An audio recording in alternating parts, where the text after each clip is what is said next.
All right, hey, this is Leon. You're listening to On Lightness. Every month I talk to someone about what the word lightness means to them. And 2 weeks ago I had the chance to talk with Rosemarie Wagner, who's a cable and membrane engineer. She's the head of a chair of building technology at the KIT Institute of Technology in Karlsruhe. She's been teaching for decades, and you can really tell talking to her that she has a lot of experience in this field and in the educational part of lightweight design for architects and engineers. Anyways, I'm quite excited for you to hear this conversation, so here it is. Enjoy. So, we are going to talk about lightness. Oh. And before I jump into that, what I normally do is it's separated into the three definitions of lightness. Okay. Lightness in the sense of weight, lightness in the sense of light, brightness. Okay, yeah. And lightness in the sense of feeling lightness. Yeah. Before I jump into that, maybe you could introduce yourself and specifically say how, of all things, you became an engineer teaching architects how to build lightweight structures, specifically membranes and cable net structures. How did that happen? Okay. I studied at the University of Stuttgart civil engineering, and Jörg Schleich was our professor for concrete structures. Mm-hmm. But we know that he was the project engineer of the Munich roofs for the Olympic Games in Munich 1972. And in some cases he didn't lecture us on concrete structures. He tells a story about the projects going on in membrane or cable net, or also in his chimney structures. And I was fascinated more of these structures compared to concrete. When I finished my studies, I go to the engineering office of my father and worked there for 2 years, which was conventional buildings. And it was boring for me because after 1 or 1.5 years, it was every day more or less the same. So I thought about to change my professional work. Mm-hmm. And at that time, they looked at the institute of Professor Schleich, or Jörg Schleich, for a co-worker who did research on historical suspension bridges. And of course, this was not so interesting for all my male colleagues.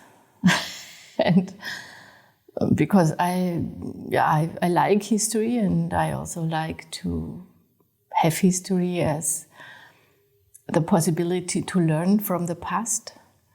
So I went there to get a job, and Jörg Schleich it was his opinion that it's good enough for me to do that. So I had the chance to become a co-worker of his institute in the Department of Lightweight Structures. And I had the second chance because at that time the presentations of conferences and also the lectures are accompanied by a sliding presentation, and I got the chance to be the we say Hiwi to look for the slides at his institute, and he has more or less than 50,000 slides. Wow. And I had the chance, and this was, I think, the step into my career, to get private lectures from him, because he told me then the background of the slides, the content of the slides, what he was talking about, and I got his thinking of structures and also his view to look at structures. And at the beginning, the first 3 years, I was responsible for these historical suspension bridges. After the end of these 3 years, I thought I have to leave because no other job was available for me. And then he came to me and said, well, why do you want to do a PhD? And I said, I don't want, I want to have children. He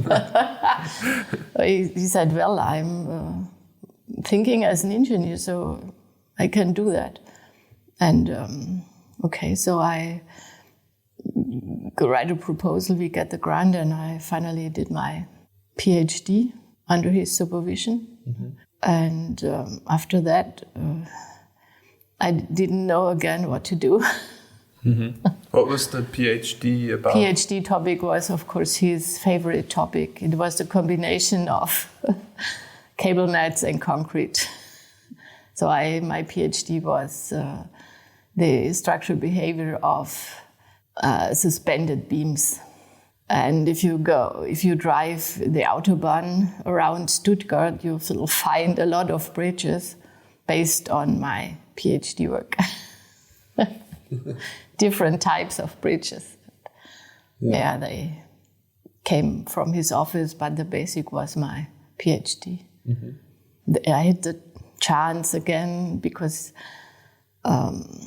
he had a German research project, and it was the holistic approach of bridges. And I could work in this group as an assistant. And in this was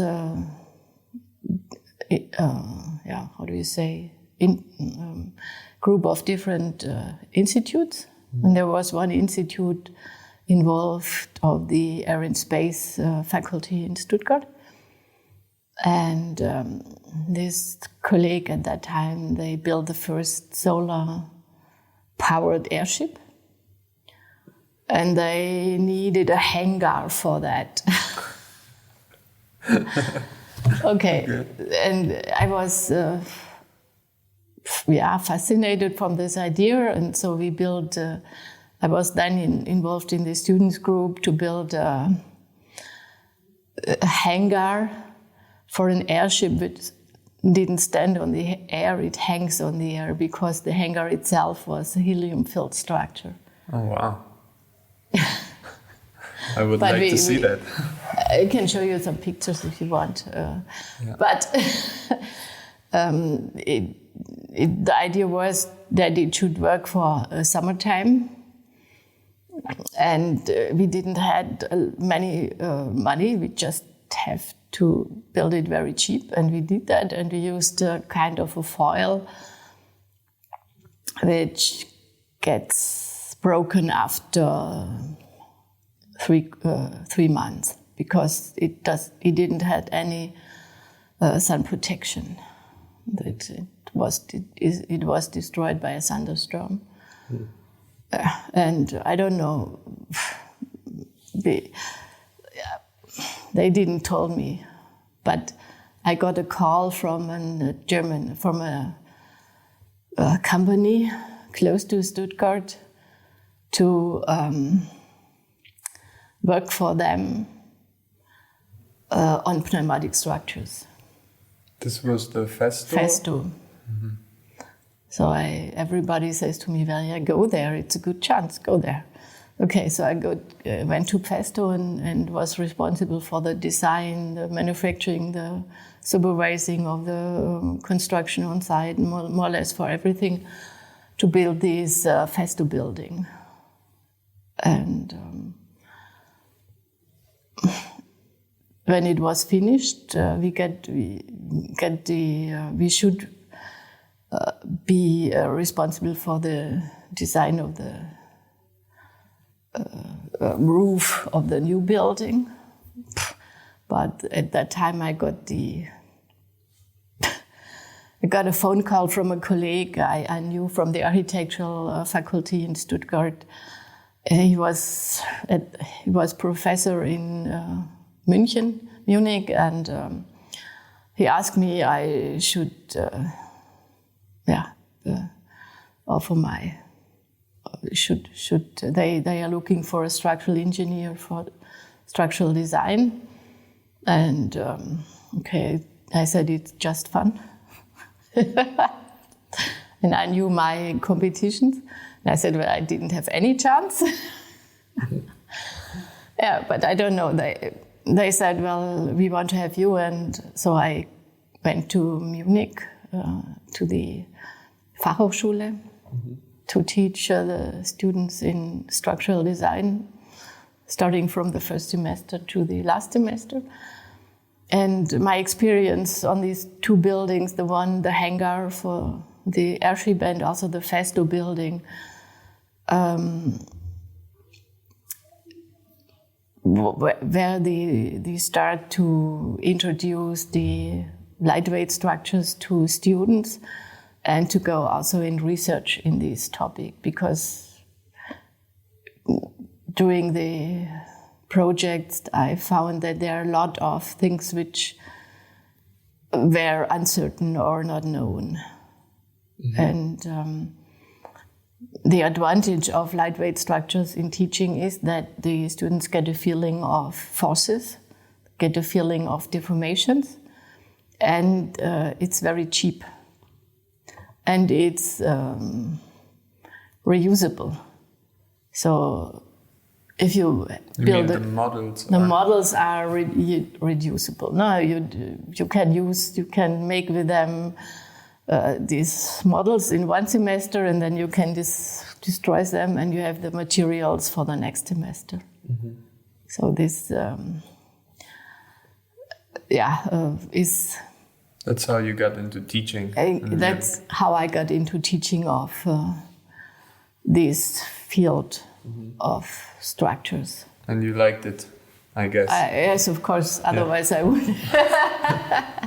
You wouldn't be it's different. The problem is that normally conventional buildings, nobody wants to have them flexible. Nobody wants to like deformations, because normally in concrete or even wooden or masonry buildings, cracks are a reason for fear or for discussion or whatever. No? But this is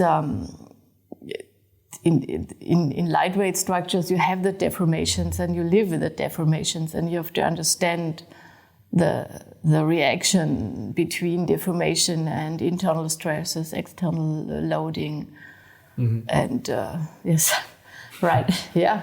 Yeah. And the problem is we are working with materials, with the components, and with structures which have a high flexibility in itself. And you have to know how to deal with them. And this is a very good way to bring architectural students to accept forces, to accept structures, because these lightweight structures, they are defined by equilibrium and not by design. And so there is a functional reason behind them, and you have to accept. And if you know the rules or the behavior, of course you can adjust your design that it fits good. Yeah. Okay, we're gonna come back to this definitely. I'm gonna introduce the weight aspect. So thinking about the weight aspect, I like to imagine a much lighter built environment than the one we have. I think German, if not most Western cities, are more massive than it is functional or necessary. I think our material use is beyond excessive. And I think one of the reasons for this fattening of the structure is our idea of comfort and security, and that buildings are imagined as these permanent, immobile and static things. That this is the idea of security, or I think this is one of the aspects.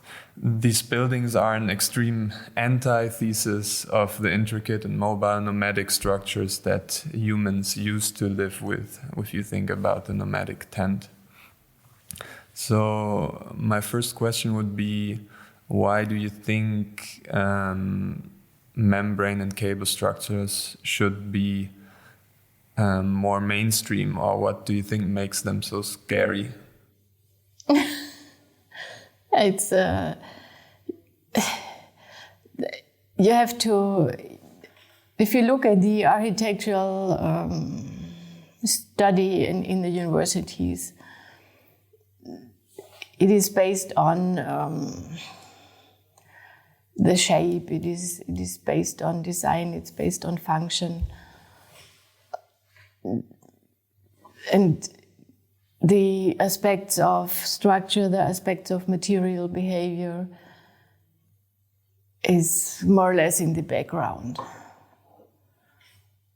And for lightweight structures, you have to come from the technical behavior, from the technical properties. You have to understand the materials, the fabrics, the cables. You have to understand the structural behavior.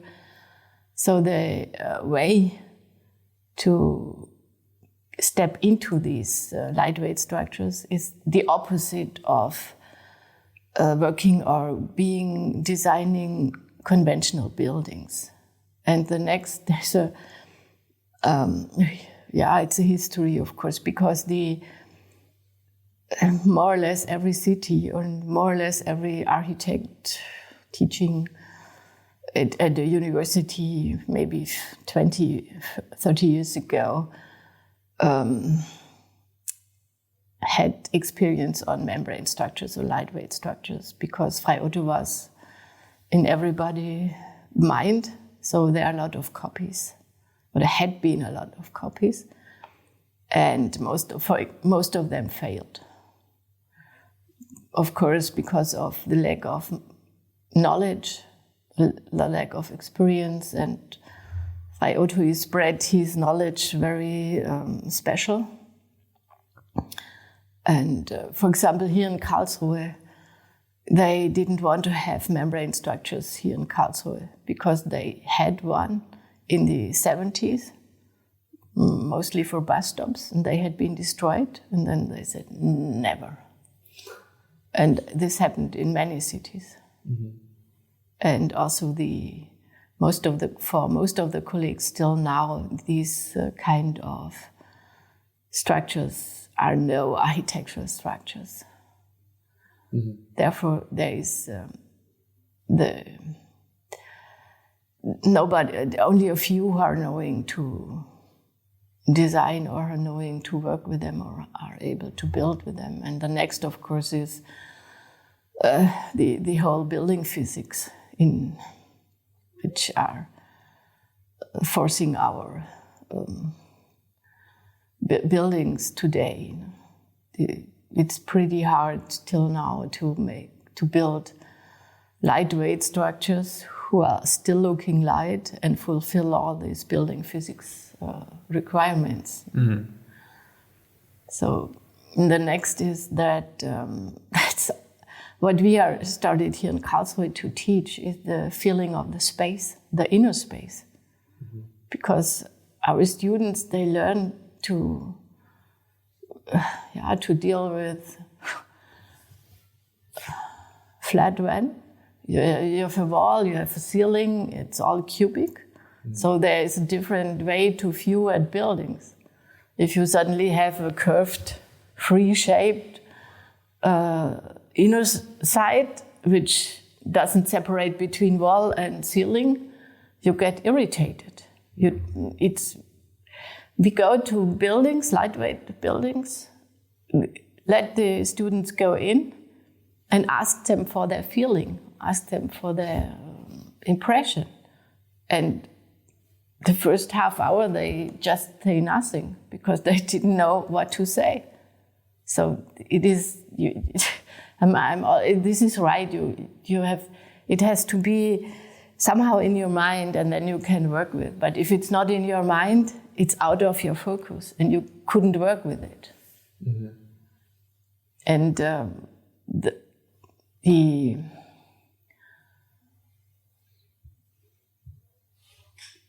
safety is, I think safety wouldn't be a matter today because we can make these lightweight structures also safe enough. Mm-hmm. But it's the free shape. It's the working with these not cubic spaces. Yeah. It's very interesting because the difference you have between a curve that you design just because you feel you want to have a free form and the curve that actually takes the shape of forces, there is a difference. Yeah, it's a difference, yeah. And you can feel it, kind of, I think. Yeah, of course. This is, of course, we have today these free-shaped buildings, also in steel or concrete or whatever. But the shape is given by design goals or something like that. It's not coming from the behavior out of the structure. Yeah. There's it is just the next one. You need a certain kind of, you need imagination, you need the kind of feeling for these, I say, equilibrium-shaped structures or equilibrium-shaped volumes or spaces. Mm-hmm. And if it hadn't been taught, you cannot use it. It's not impossible. Yeah.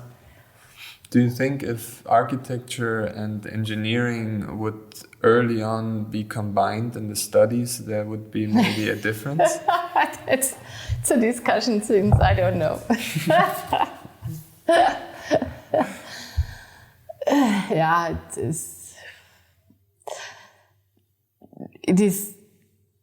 it's the way how they are educated, how they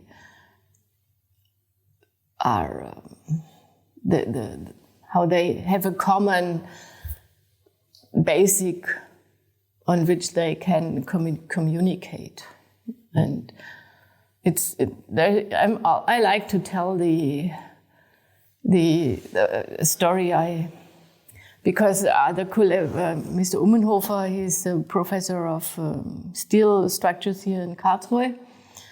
He had, I don't know, 10 years ago or something like, he made a competition for every student, architects and engineers. And it was open from the first semester to the last semester. From the first bachelor starting to the end master, which have studied 10 semester, 12 semester. Yeah. And it was to build a pneumatic tower that could withstand a certain wind speed. Mm-hmm. And there are different teams. There had been teams with architects and engineers. There had been teams purely engineering, and they had been purely architectural teams. And they had been through all the masters. Mm-hmm. And we followed the presentation. And it was huge fun. But the most important point was that the best structures with the most innovation or the most originality, but also feasible, coming from the first semester, combining architects and engineers.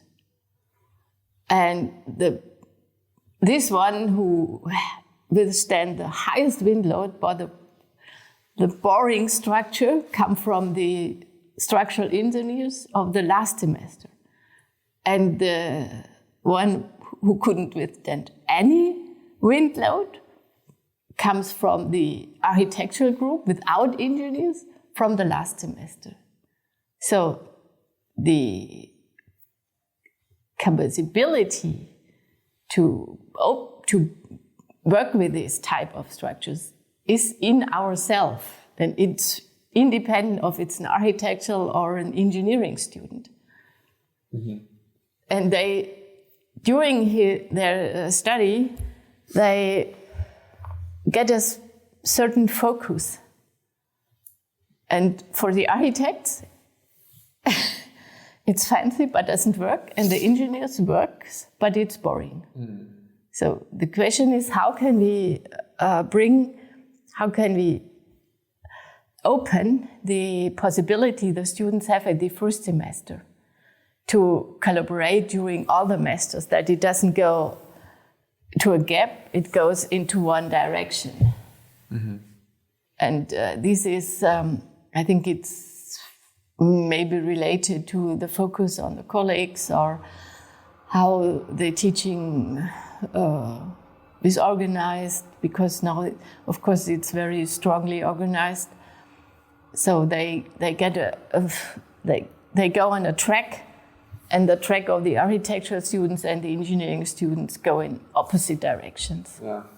Instead of going to the goal of the building. Yeah. For me, because I wish there would have been more collaboration. I studied in Münster, and for me a lot of things changed when I saw Frei Otto references.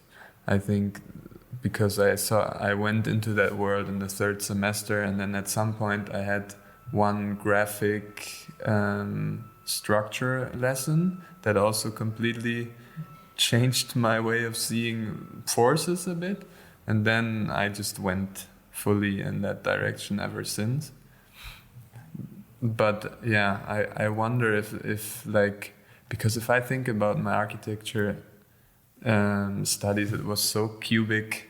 It was all about these great Swiss architects working with concrete somehow.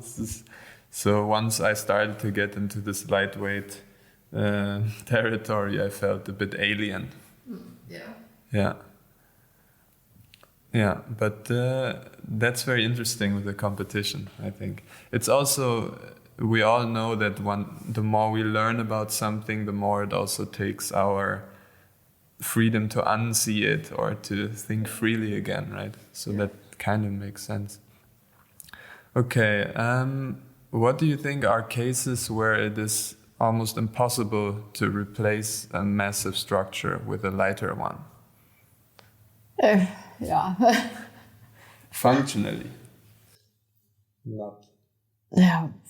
The problem is if you have multi-story buildings, the question is how to. Hey, of course, it's possible if you are going into shell structures or arches or something like that. No? But these, because of their flexibility, it's pretty hard to use these kind of structures for floors. I know I did the last 10 years cable bridges for pedestrian.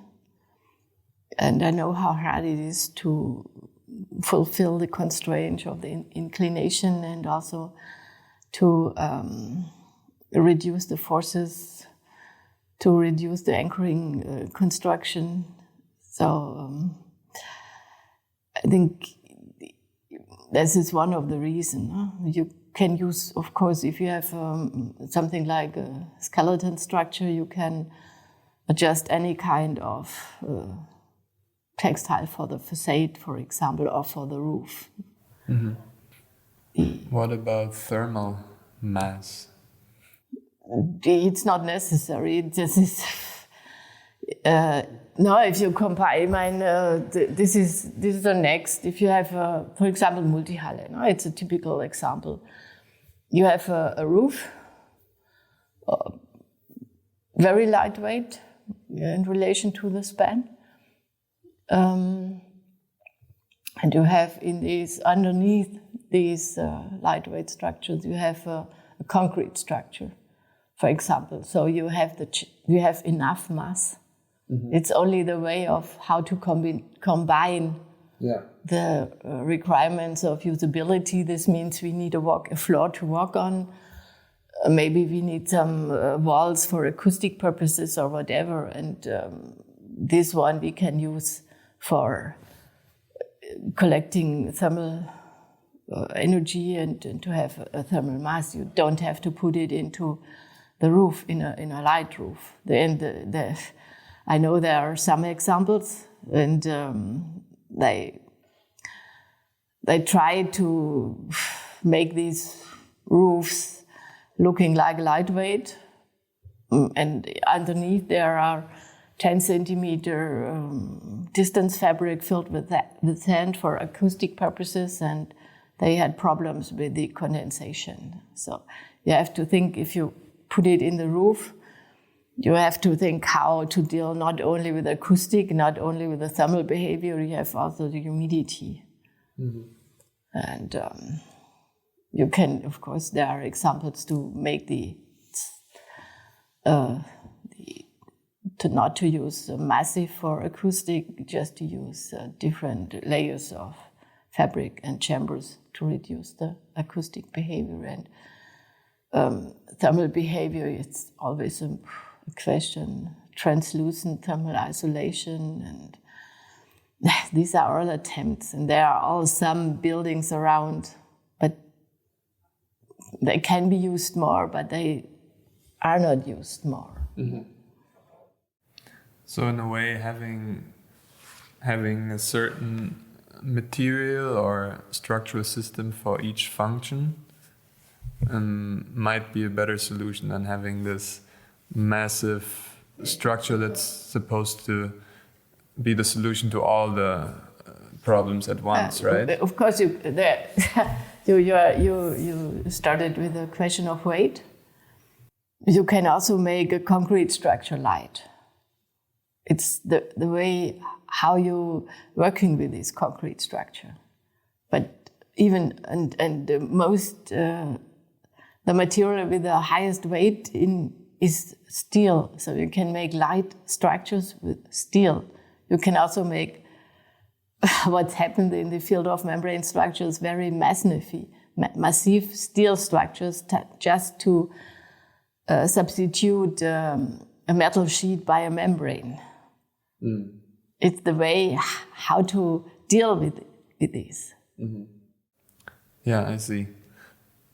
But of course, it requires a lot of specific knowledge. If you really want to have multiple systems in a building, you have to have experts everywhere. Hey, no, it's not. It's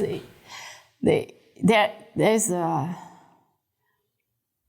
you need the experts, but you don't need the experts for the first steps if you have enough experience.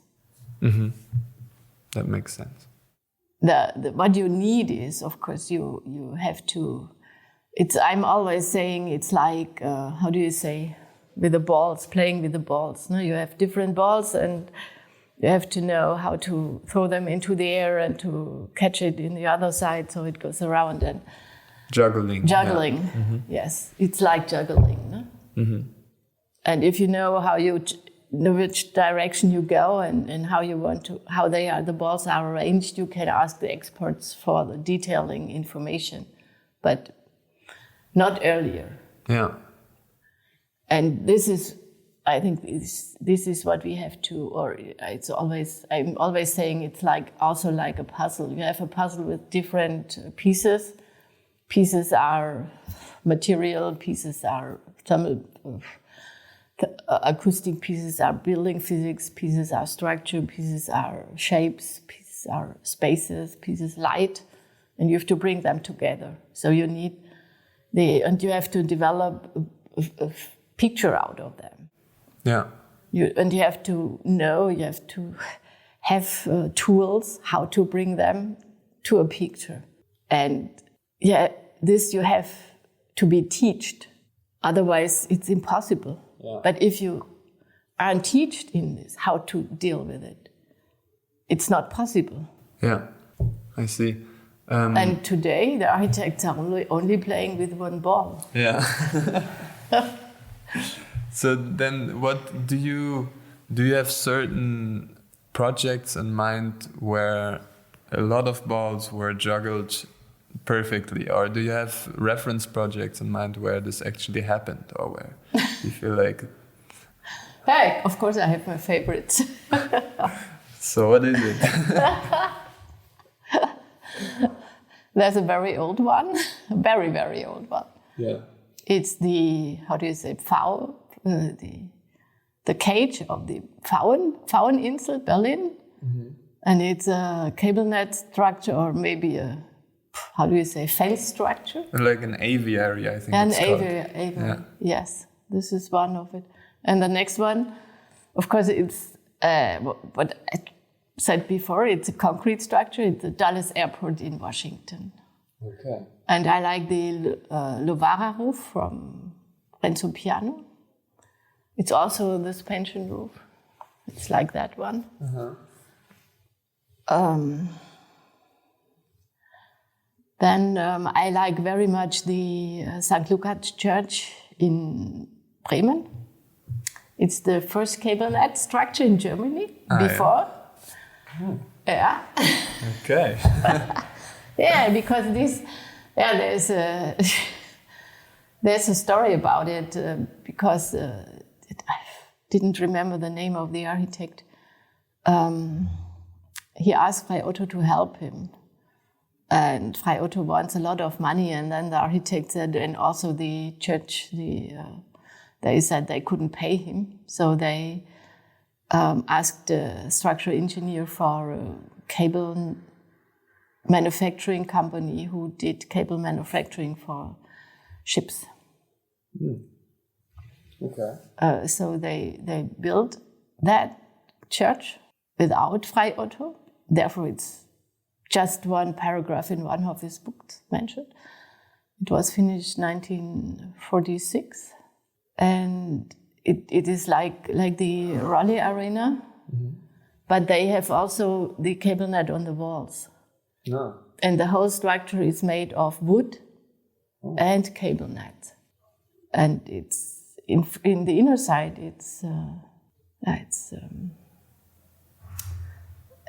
you have to be there. It's a special feeling. I'm thinking of the Lightweight Institute in Stuttgart, where you also have the wood on cable net. Yeah, it's also a very special feeling in that. Yeah. It's like in a boat or something. Yeah. And of course, Multihalle is one of my favorites.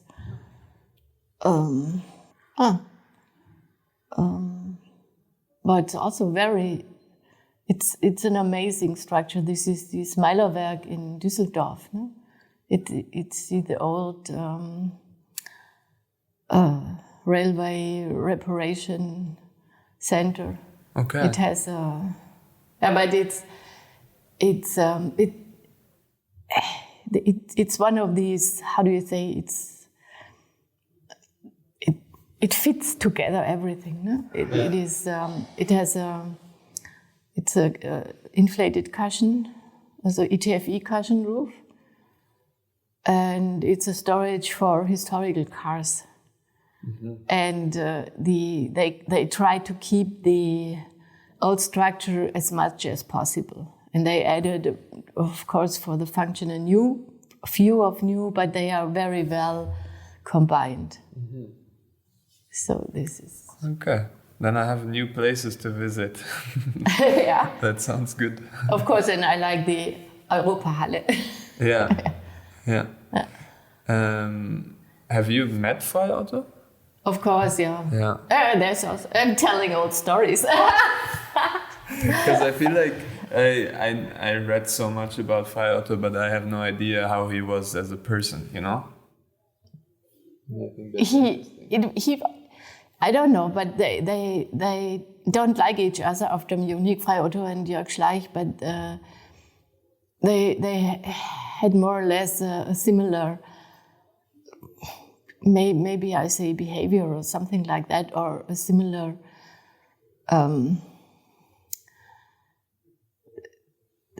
way to get in contact with persons. So they had persons they liked, and they had persons they don't like. And I don't know why, but I was one of those who liked both, had been liked from both. So at my time working on the field of suspension bridges in the early 19th century, there was still a group of Rainer Graefe at the Freie Auto Institute working on the field of the history of lightweight membrane textile or even masonry structures. And there had been a few workshops there. So I was also there, Freie Otto was also there, and he was very, he also tried to bring me forward. So he liked me in a certain way, no? And to me, he was always pleasant. He didn't shout. He was telling me calmly what I have to change, what's the feeling of my presentation, and so on.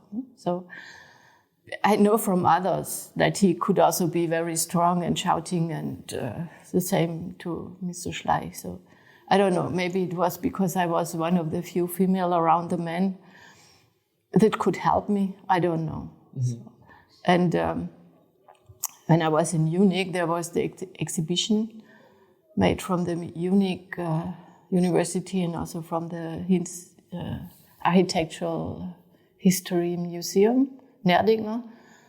And I don't know if it was one of his birthdays, so it could be his 80th birthday, 25. And I knew from others that he couldn't see very good. No? And it was, some of these things happened. I went to this exhibition with a friend of mine, and suddenly there was, so, and my friend, he looked around and he saw Freie Otto coming. So we was, I don't know, maybe 5 meters, and he saw me. Mm-hmm. And he came to me and said, well, I'm happy to see you. I was so surprised that he remembered me. Yeah. And I was surprised that he could recognize me from 5 meters away, because everybody told me he couldn't see anymore and he needed his wife to go through the exhibition.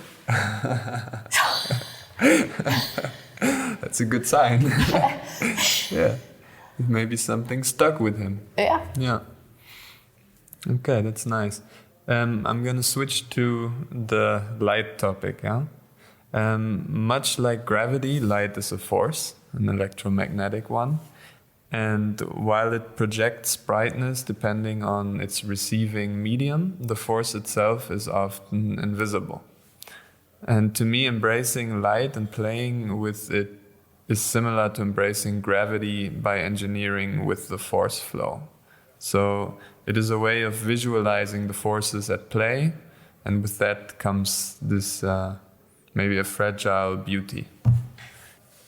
What role does light play in your profession as a teacher and researcher?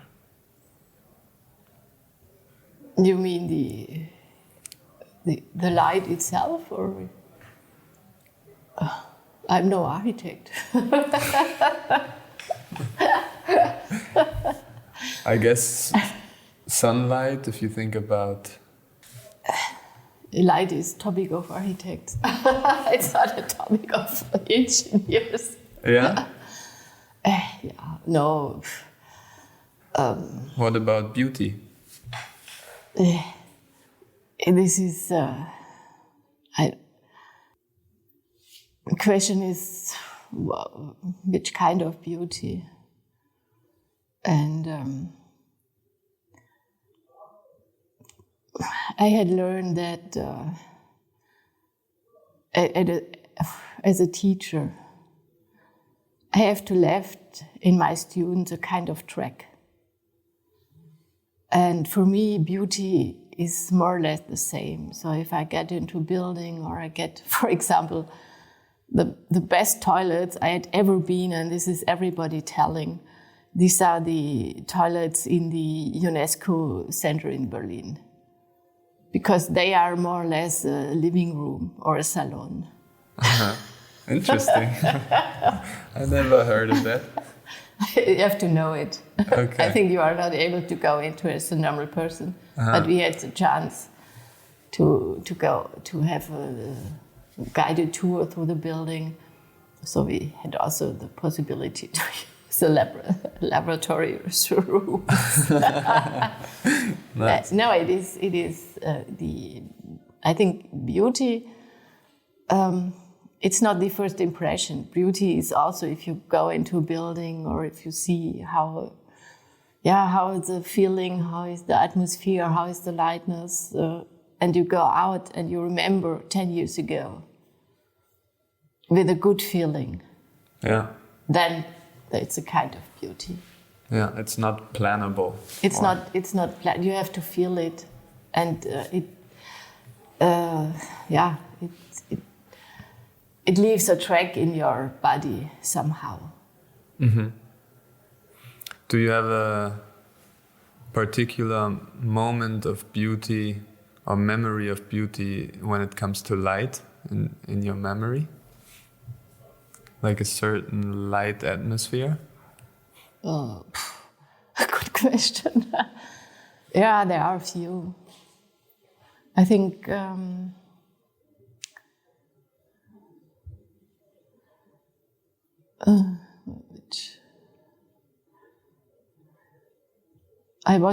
this was very impressive.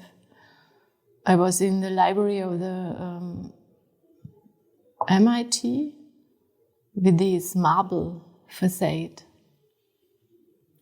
I don't know. There are only two. I know only two buildings, but I'd never been. There's a church of Franz Füg in Switzerland, which has. I've been there. You have been there, no? Yeah. And more or less the same kind of facade is the.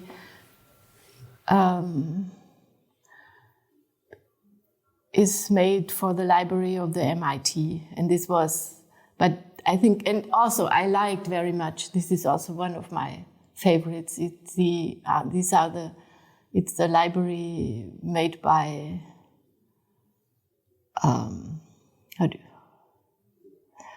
this French architect in the 19th century.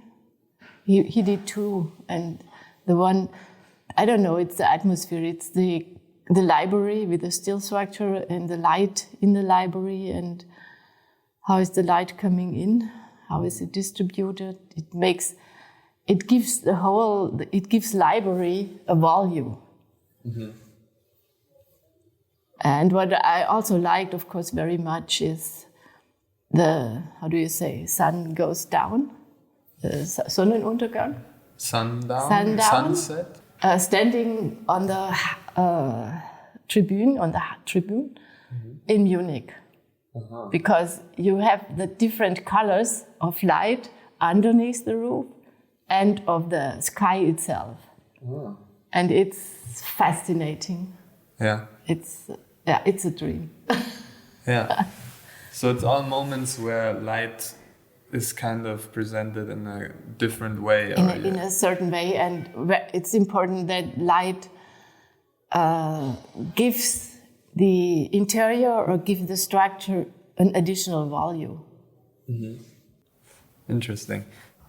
Because I'm also, one of the first things I also think about is this marble church in Switzerland, because it was such a powerful space, just entering that space and having all of these. Yeah, and it's translucent and different colored. Yeah.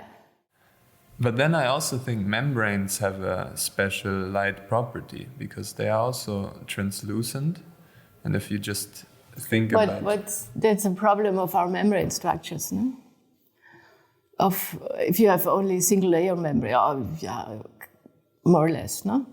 Because one of my few membrane buildings, it's from the inner side.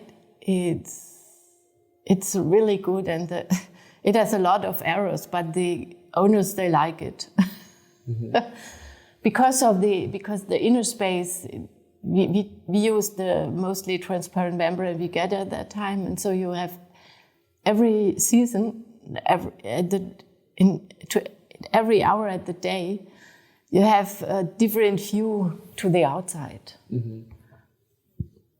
That from the outside it looks very boring, because of course it has curvature, and of course it's little free-shaped, but it's only white. And this is one of the, I think, what most architects are doing, they look from a bird onto buildings. And membrane structures with this white membrane, they didn't look fancy. Yeah. They just look like a white, flat, more or less dirty or not dirty surface. No? Yeah. They didn't have a structure, they didn't have a rhythm, they didn't have something. It's just flat or not, little curved, and mostly dirty. But from the inner side against the outside, no? Yeah. It's the difference. Yeah. And it's also a difference at night. Yeah. When there's light on the inside. Inside. Yeah. And this is what this is what I always try also to introduce in the teaching of lightweight structures, to give these membrane structures from the outside more interesting view. And we had one building, we tried to make the seams with a black strip to have a rhythm in the structure and to see how it's fabricated, that it's not something like more or less tilted paper. It's like an honesty. You can see the process in a way. Of course, and you get but this is what. But they FormTL try to do that. But you get the best pictures from the inner side, but not from the outside. Yeah, yeah. Maybe it has to be experienced. But the people who are manufacturing the membranes, of course it's an additional process. But maybe this is what I hate is today nobody tries to think in options. Everybody has his way how to do it, and that's it. Yeah. To think about how can we, is there another option, and how can we go in another direction with our knowledge or experience, and to make it not more expensive. But nobody wants to start thinking. Yeah. But it sounds like in these projects where you pick the thinnest membrane or where you put the seams, you also think about beauty. Yeah, but this is what I said. I want to make it in a way interesting, or to make it in a way that the people like it. So my experience, the best way to make building last living or last existing is to bring the owners or the clients to an interaction to the building. Because if they like it, they take care of it. And then it lasts a long time. Yeah. And if I'm successful to bring them to that they like their building, of course, maybe there's some beauty in, I don't know. Yeah. Then I'm satisfied. Yeah. Yeah, I think that's a nice way of seeing it. I think for me, because I work in a company that does membrane structures in Berlin, small, and I always have the need that I want to be on the membrane. I want to walk on it. For me, when I see a membrane structure anywhere, I want to walk on this, because it rarely ever happens that you have a flexible floor and you feel your weight, and Only on a trampoline, basically. I know you can go to Bayreuth. There's a cable net for walking on. You can go to Mannheim. There's a cable net to walking on.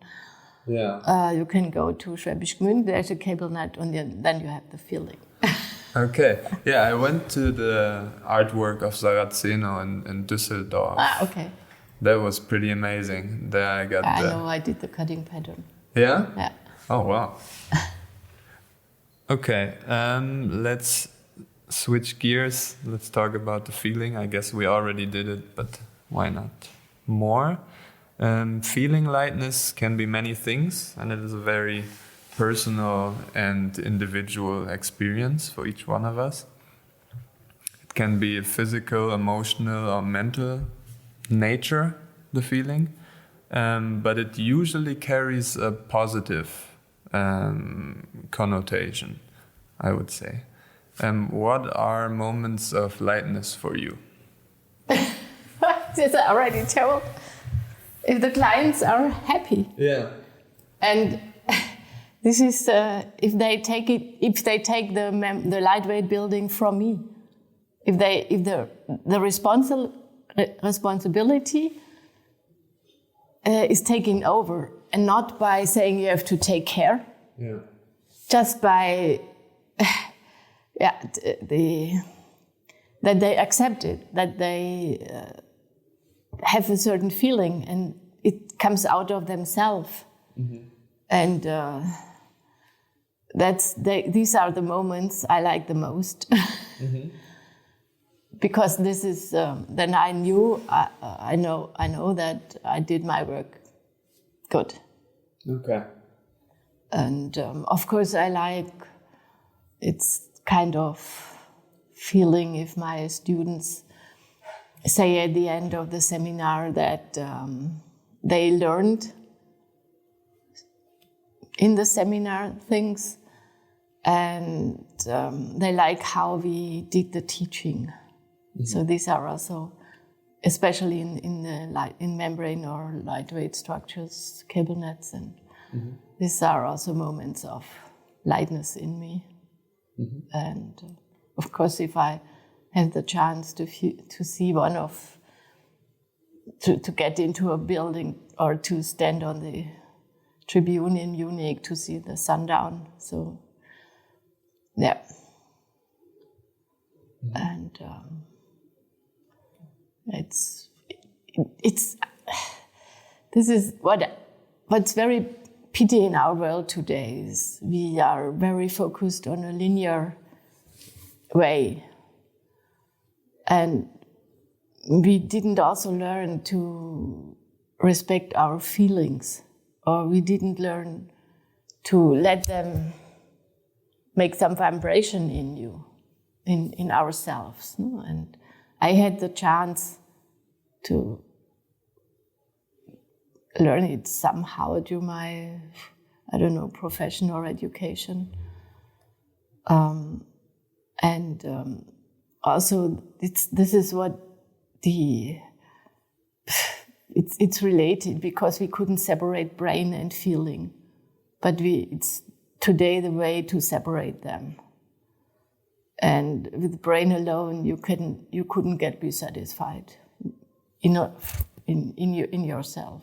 And feeling is also reduced. We are very strongly focused on visible information, but it's known that we have the information which come to us are not only visible, they are hearable, they can touch. What I'm also like is to touch fabrics. Mm-hmm.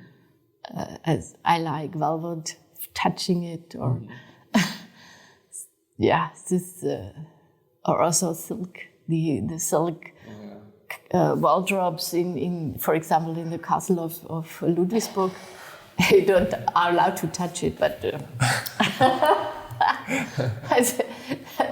so I'm a person who needs to have the things in my hand. Yeah. And also the smell is important, and also the sounds around. Mm-hmm. So we are multifunctional, and if you reach with whatever you do with the music or with the play or even with the building, as much as channels for our feelings, the more vibration or the more lightness you receive.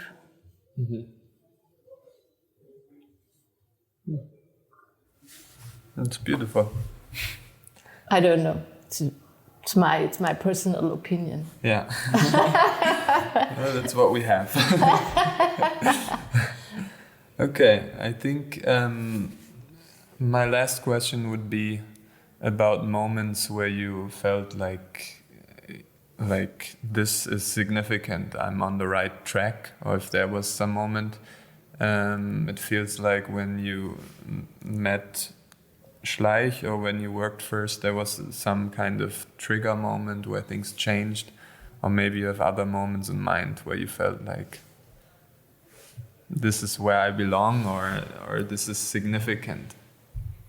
I think it was no moment. It was, I don't know why, but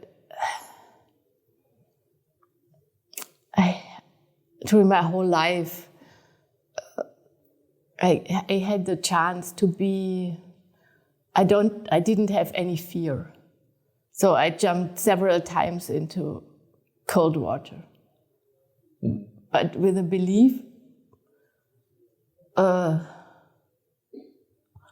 can swim. I don't know where this comes from.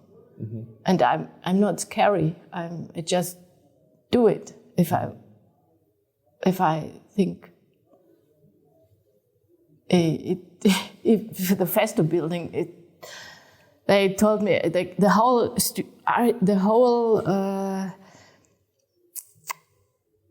every person in Stuttgart involved in lightweight structures said to me, it's absolutely stupid, it's absolutely nonsense. And I said, why? Because you are not allowed to do it. And I said, why I'm not allowed to do it? Nobody knows if it works or not, so we do it. Yeah. And we did it.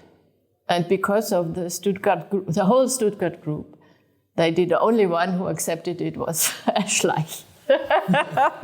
But for example, all the others, they complained it's not possible to do. And so it's not that known in Germany, but we got some prizes in United States, and they are still on conferences till now. It's 30 years ago. They are more or less. I started in 1905 with a design. On conferences, you can still see in presentation of architects or engineers coming from the UK talking on lightweight membrane structures, pictures of this building. Mm-hmm.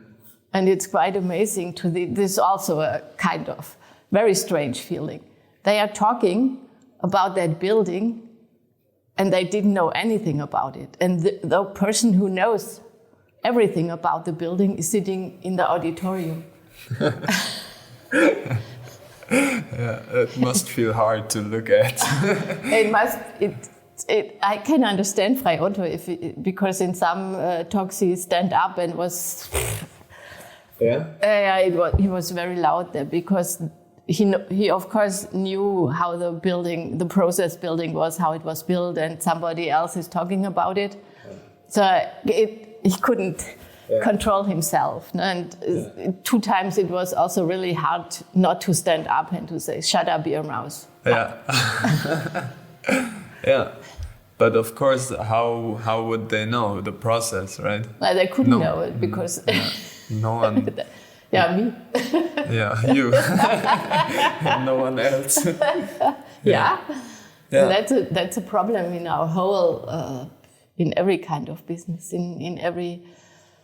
of course, we have KI, we have these databases, we have whatever, but the details and some specialities, they are still today in the mind of the persons who did it. Yeah. And you can say what you want about these old schools of Baumeister, but it was an organization among all of maybe carpenters or all of masonry workers, and you had at that time to travel around after you finished your the education, and the traveling around. I think it was very important because these persons, they see different ways of doing things, and they had to find out their own way how to do it. And they learned, of course, from the different locations where they had been, different techniques, different ways. And so with the basics they learned at their education, they had the capability to make their own knowledge and to make their own way to build it. Yeah, I mean, for art, I guess I'm thinking about lawyers that after they study, they have to look into the lawyer job, into the judge job, and they have to see everything. Architects don't really have that, no. Yeah. It would be nice to have. Yeah, to have the chance to step into different fields in the architect. I mean, field. We can do it. You can try different things. Can try it. Yeah, but it's different. It's very hard and it's different. Yeah. And the next, I think, because of this change from the old diploma study to master and bachelor, all of the university, they start to bring it again into the curriculum. They canceled the practical practical study to go to in the office, to go on to construction site. Mm-hmm. This is reduced. Yeah.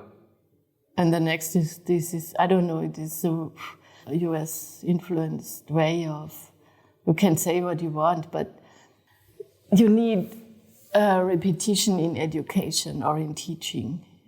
If you get every semester a new topic, it's forgotten after the next semester. Yeah. So you need a certain time that it's settled. Yeah, with everything in life, I would say, or skills. Yeah, of course, it's not only in teaching, but of course, this is what I did the last 30 years. Yeah. So, and this was when I started in Munich. I really had the chance to give courses on the first semester and to end on the 8th semester. And only two in the third and the 6th semester, they had been practical semesters, so there was no teaching at the university school. But you could see how things get settled in the students. No? Yeah. And today there are only 2 semesters in the bachelor, 2nd and 3rd, and this is too less. They forgot everything if they are come into our seminars in the master courses. Yeah. So then I really asked me, why should I teach in the first semesters? It's waste of time because I know they forgot everything after 1 year. Yeah, I see. But it seems to me that you are really well placed in academia as a teacher. I think this having to also think outside of the box and to not let people say no to you, I think that's a good attitude to have as a teacher. I don't know. But I have those who did their diploma or later on bachelor or master work. I have still contact with maybe 10 or 12. They are writing me a card or writing email or visiting me. So it's a good sign. And even funny thing, I have students now. The last semesters, they had been the child or the nephew or niece from other students I had in my first semesters in Munich. Wow. Yeah. Well, yes. And it is. I like to leave tracks in buildings and people. Yeah, I think that's also a natural feeling of fulfillment in a way, right? Yeah. All right. I don't want to convince anybody. Yeah, I don't want. It's not necessary. Yeah, no. People find their way. They have to find their way. Yeah. And if they find a way which I can support, I'm free to do that. Yeah. Yeah, that's for me normally also the professors I preferred. It's the ones that didn't want to put me in a track, but the ones that guided me in the tracks that I felt comfortable in, and in the best case even could help in that track. Yeah. All right. I have no more questions. Okay. I don't know, maybe you still have something that you want to say. If not, I want to thank for the interview. Yeah. Yeah, because thank you. No, because yes, it helps me also to bring my thoughts together. Yeah. Yeah. For me, it was very inspirational. All right. Thank you very much. Thanks again.